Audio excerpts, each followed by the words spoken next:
Good evening. My name is Joe Sam Robinson, and it's my pleasure to have with us once again one of Macon's foremost savants and all-around man of many parts, Dr. Buck Melton. Welcome, Buck. Well, you always succeed in cracking me up with that line, but I appreciate the compliment. Now, I think you're in pink today. Is there a reason for that? Well, we are, at the time we're recording this, it is the celebrated Cherry Blossom Festival in Macon, and which goes back to the 80s. Was it the late 70s or the 80s? I ought to know that. Brought cherry trees over. Am I right? Yes, way back in, I don't know how long ago that was, in the late 40s or the 50s. And now there are more trees here than in Washington. Far more. I mean, like an order of magnitude. It's really, yes. If I were a cherry blossom fan, this would be the place to come. We should attract some Japanese tourists. I mean, I think that's one of their big holidays. There may even be a national holiday. I think so. Well, on that note, we can maybe move along, having discussed that. So there are lots of figures that have shaped American history, and right now we're sort of in the thrall of our history, all its good points and bad points and the tensions that play themselves out every day. A very disjunctive time in our history. And one of them is Andrew Jackson. And we could discuss Andrew Jackson in many ways, many things to talk about. But he was a real American hero, an iconic personality. And recently, I would say that his fame has turned a bit in some circles into infamy. So he's been reevaluated as his role in America. But certainly for many generations, he was held up as a great American hero, along with Daniel Boone and Davy Crockett. I guess figures that now are somewhat in ill repute, as they were people that seized the land from the earlier inhabitants and did all kinds of bad things. Besides killing bears, I think, which was an animal. I mean, Daniel Boone did that. That was certainly, in many circles, killing an innocent creature like that might not have been too well regarded. Well, what are your comments on history reevaluating heroes?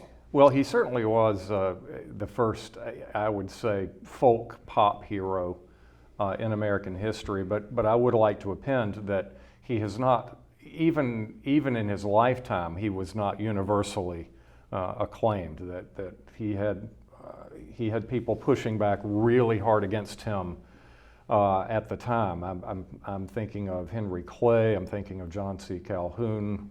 I'm thinking of John Randolph of Roanoke to a degree. Because when he became president, which was really the last big thing he did. He had a 1828. Elected in 28. Yes. But he had already had quite a history of breaking the mold before that. And once he became president, he continued to break the mold, a sort of contempt for the establishment, and earned even more enemies at that late date. So he's been a controversial figure, even while he has been a hero to some big part of the population. You know, if I can make a point, maybe one of the things that happens with heroes, people live their lives and they struggle against varying demons, and they inevitably have enemies. But the fact that enemies exist doesn't really, I think, change their role in history. I think of Martin Luther King. If we said, okay, here's our great iconic hero, here's America's greatest hero, you could say in many circles, and he had a great number of enemies, and also certainly if his life and career were examined, there were all sorts of times that he didn't act exactly as an angel from heaven, I could say that, and the same with Jackson, in that maybe there's a time in American history when that kind of figure was needed. So people went back and searched the history books a little bit, and then brought him forward as sort of an archetypical American, not like the I guess the Boston aristocrats or the Virginia planters that were running the place, and he was sort of a champion of the little man. Not all little men, though. So there's certainly there's a racial issue there that has bedeviled the country. Yes. But your comments. Well, He shot at British. He won the battle. Well, I don't know how well you could say that, but he was victorious at the Battle of New Orleans. He certainly killed a lot of Indians in his day, and he had enslaved people that worked for him. All of those things certainly cast him in bad repute now. But in the day, that's exactly the kind of personality that got all kinds of acclamation. Well, from some people. Once again, I'd say we're sort of dealing with a case of history being written by the victors here. Yes, indeed. And that, yes. And that for the same reason that a large number of people opposed King, because they did not like the large-scale changes in society's direction that he portended. A lot of Jackson's contemporaries hated and reviled Jackson because they did not like the sort of future that his coming suggested we were heading in. So it wasn't just that they condemned him for personal peccadillos or things that we today would have an issue with. It's that they all too well understood exactly what he meant and what we said.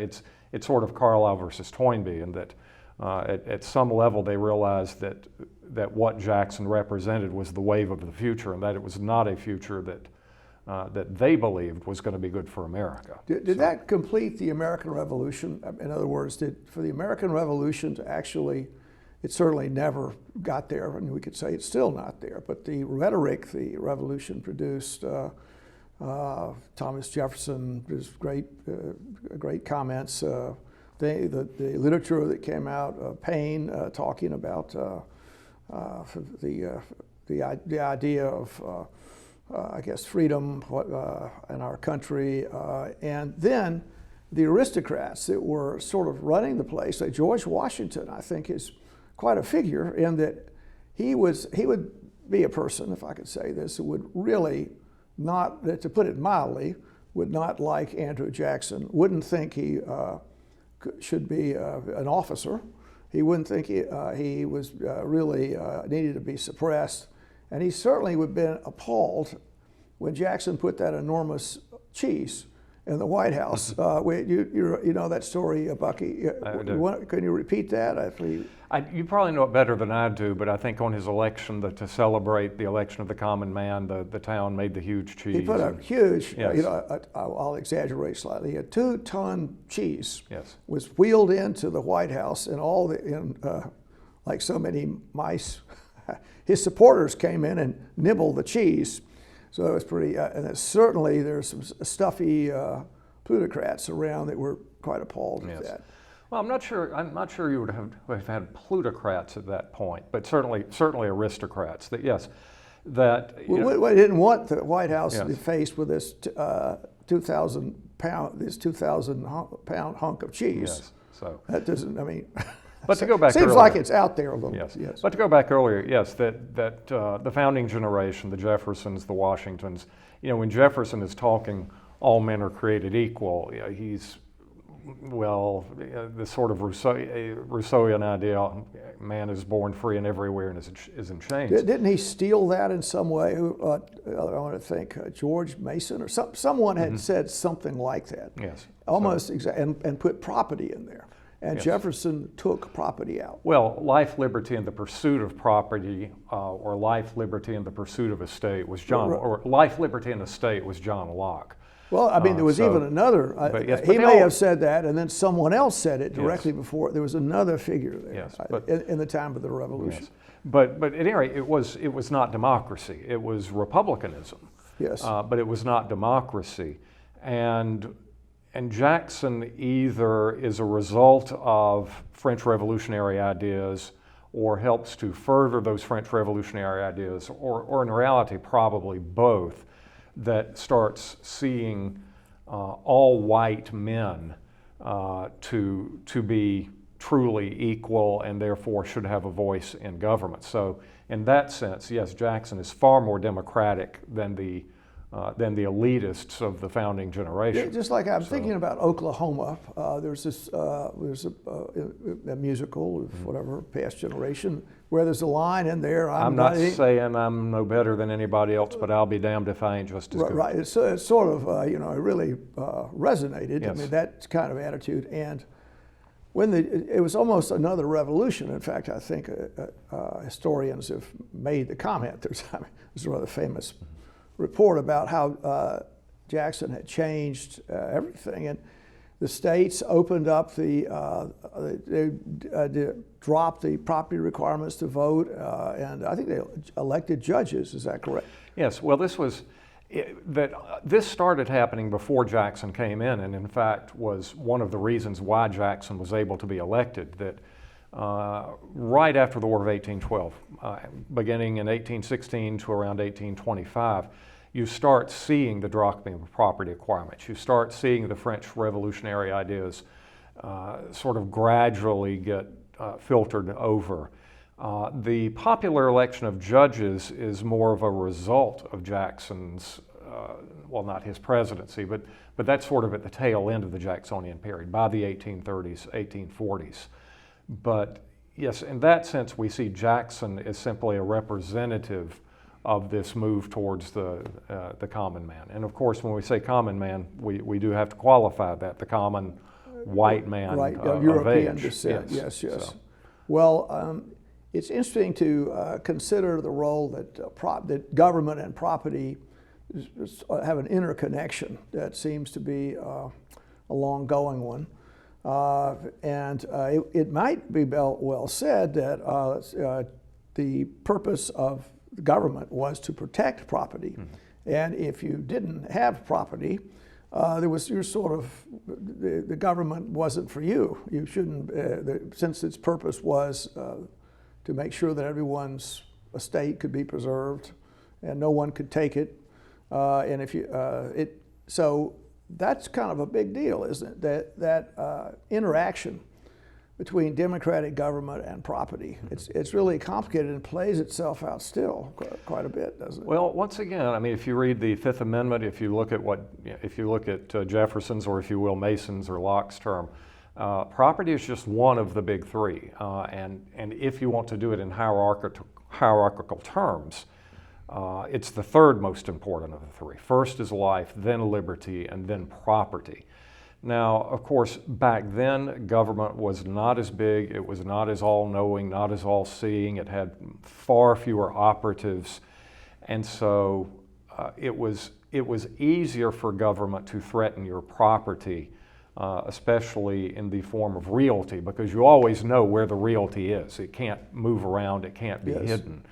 And then bank accounts were only marginally harder to guard against.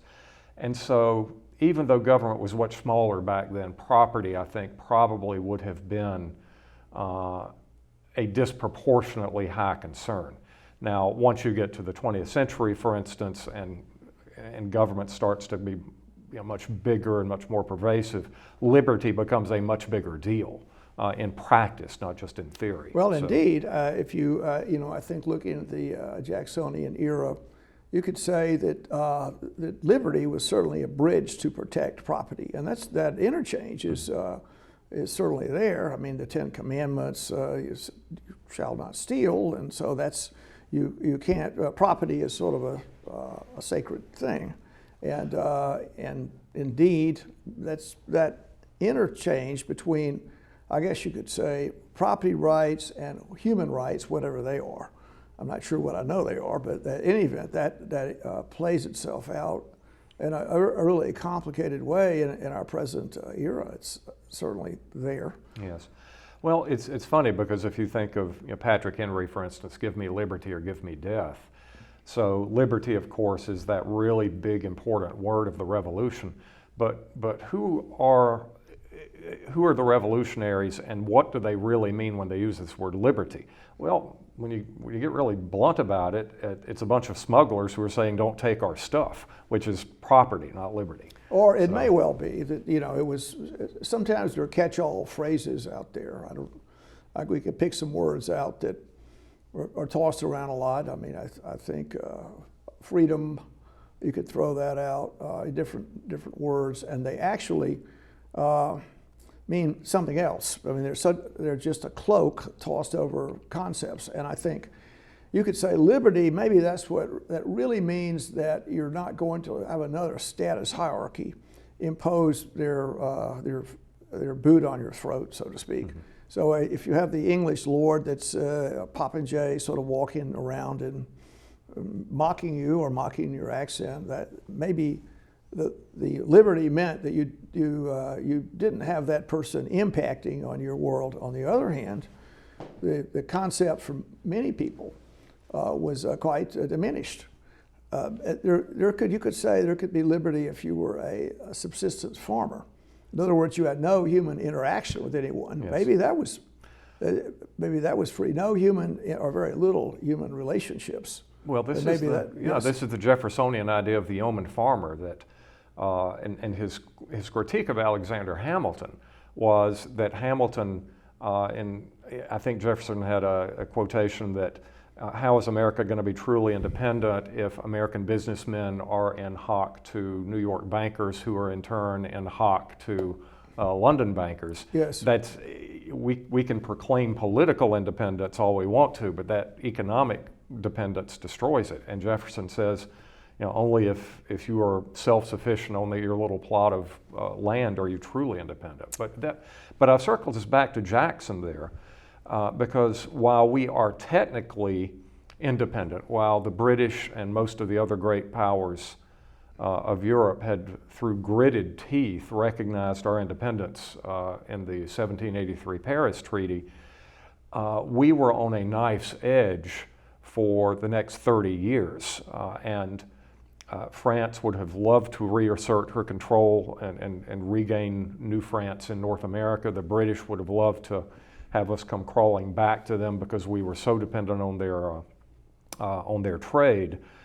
And it was only because they were busy fighting each other that we managed to survive our infancy. And one of the great diplomatic historians of American history, Samuel Flagg Bemis, summarizes it in the wonderful and very accurate phrase, America's advantage from Europe's distress.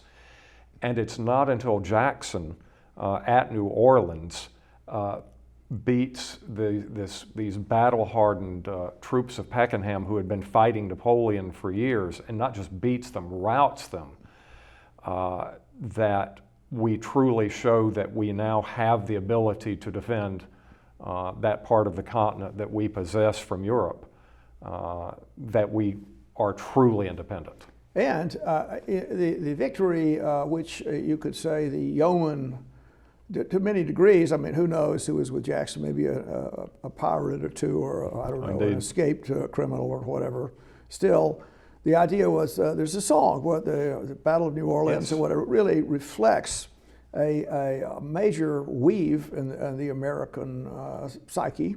So you're out there and you're just a born free, an American guy out there, and your ancestors came over maybe as indentured servants. You've been here for a few hundred years. You're one with the land. You've got your gun. You've got your viewpoint.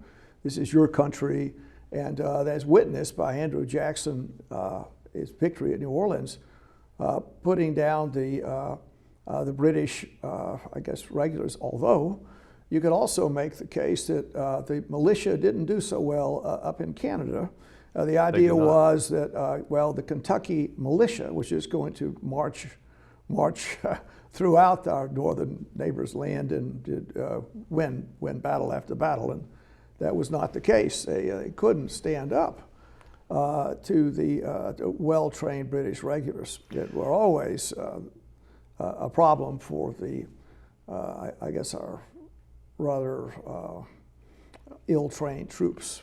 Well, that was certainly true at the beginning of the war, but by the end of the war, and going into the war, West Point had been around for 10 years at that time, but it had not graduated a whole lot of officers, and the officers that it had graduated were still very junior.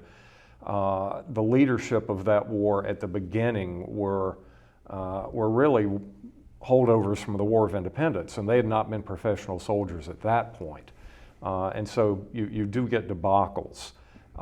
And of course, a raiding force captures and burns Washington. But even so, the 1814 campaign on the New York-Canadian border was largely a stalemate. Earlier, not so much. And I think both sides realized at that point, and at that point, the Napoleonic Wars were coming to an end. Why are we doing this? Americans start to realize that in a protracted campaign, we can't fight the most powerful empire on earth. And the British are realizing it's just going to cost us too much to try to do now in 1814 what we were not able to do in 1781. And so we had the Atlantic once again operating in our favor there. So we both realized this is not going to end well for either one of us, which is what led to the Treaty of Ghent. And John Quincy Adams, who... Well, that's one of your favorites. He's one of my favorite, the entire Adams family, but John Quincy also. And he said very diplomatically at the signing of that treaty, I hope that this is the last treaty of peace between the United States and the British Empire. And of course it was. Yes. And well, there have been some tensions relationship. occasionally. Oh, indeed. Occasionally flare up of tension. It was rough going for the next 50 years, but after around the 1870s, things got much smoother. Well, I mean, and the role, I mean, just going back to the Andrew Jackson tale, let's see, he was pretty ill-educated. He came from very humble circumstances, and I think he was of Scotch-Irish descent, which was, I mean, people might say the Scots-Irish are very warlike. You could make that case. I don't know if there's maybe we're both a little Scotch-Irish, but it's been remarked that they, particularly when they went in the backwoods, they really they reverted to type. That's right. So, yes. Yes, they were savage. It reminds me of a line that one of Disraeli's critics leveled at him once in Commons and just referred to him as that Jew. And Disraeli, of course, in the great British parliamentary tradition of the Question of Time of the House, quick repost, he said, "Yes, I'm a Jew, and I would remind the honorable member that while his ancestors were wandering half naked through the forests, mine were priests in the Temple of Solomon." So, I think they painted themselves blue. Yes. All right, yes. Your body was. Well, the old line about Mel Gibson in Braveheart being "woad warrior." So if you watch, that's a little joke there. Right. But yes, it's fiercely independent. Really, in that kind of Robert the Bruce, William Wallace style. And remember, most of the Anglo-Saxons certainly, and I think probably this is true down through the end of the 19th century. The people who elected to come to the colonies or to the United States, and obviously there are many people who didn't elect. They were kidnapped and dragged, or they were babes in arms. Yes. But the people who chose to come were self-selecting gamblers. And they came here because the existing system was not working out for them. And that's going to, of course, breed a distrust, a hatred of government, of control. They came here to get away from it, and they resented it chasing them, essentially. That might be a rather good point. I mean, the nature of control. So in a tight European circumstance, I mean, the government, such as it was, the lords, the aristocracy, really chomped down on people big time, and they had no say in how this happened. It was certainly they had the rotten boroughs. They had no real voice. And they were dependent on the largesse of the aristocrats that gave them an occasional piece of bread. And just getting away from that must have been an intoxicating experience, particularly because they were exalted because of their ethnicity, arriving with the Afro-American population, whatever, a third of the country were definitely down the totem pole from them, as were the Indians. Yes. If I could use that word, I shouldn't have, I guess. But in any event, Native Americans is a better, more fashionable term.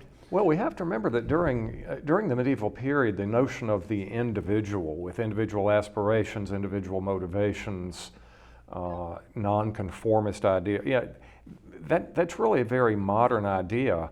And even though it had started to emerge by the time of the Reformation and the market revolution, I think you start to see it come to full fruition once you get to the American frontier, which of course in 1607 is 50 feet in from the Atlantic Ocean.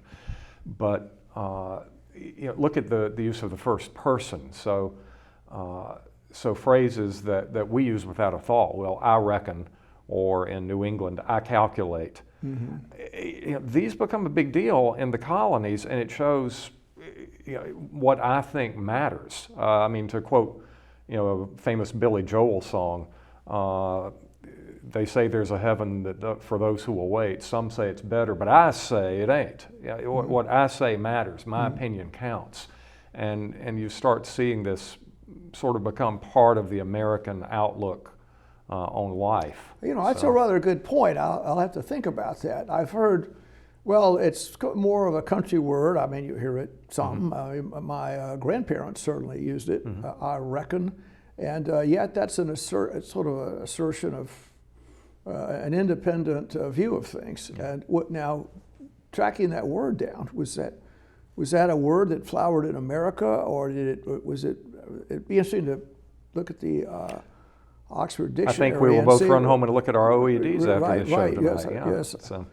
Right, well, I'll have to do that. When did that? Well, reckoning, I think up to that point is a very it's a straight navigation. Is rect? Well, it would be straight. Figuring out where you are. It's a straight. It implies a certain. Not necessarily. Rectus or rectitude. Straight. Yeah. No? Okay. Might work. I think it's got some comment from that. Well, all right, we can explore that a little more. Well, finally, I'll make this comment. Certainly in the day, the Jefferson-Jackson dinners were a real touchstone for the Democratic Party and a well-regarded occasion.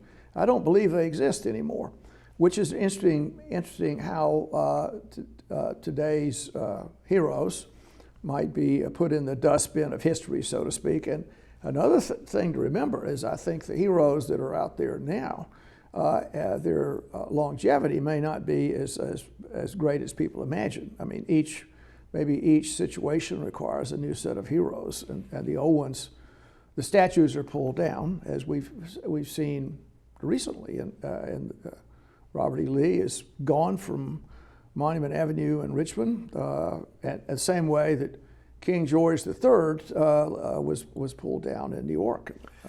Well, we use our heroes or dispose of them as we see fit. I'm not entirely sure that Jefferson would have liked his name linked so strongly to Jackson. I agree with that. I agree with that. I thought he would think... the Jacksonians using Jefferson.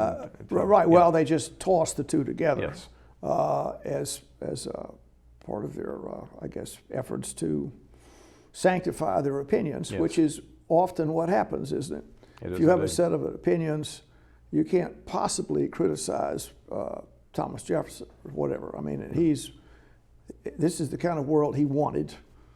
So I think that's the logic of it. Yes. Well, okay, Buck, it's been great talking to you. Indeed, and as always. I want you to go forth and enjoy the spring breezes here and the cherry blossoms that are flowering in our native habitat now. Yes, and spring should be arriving shortly. It's a little nippy still. Indeed. Right. Well, thanks for being here. Thank you, sir.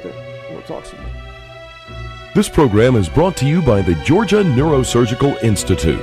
For over 50 years, rendering neurosurgical care to patients of all social conditions, treating complicated problems involving the brain, spine, spinal cord, and peripheral nerves. Endeavoring to encourage quality care, medical research, innovation, and education on a local, national, and international basis.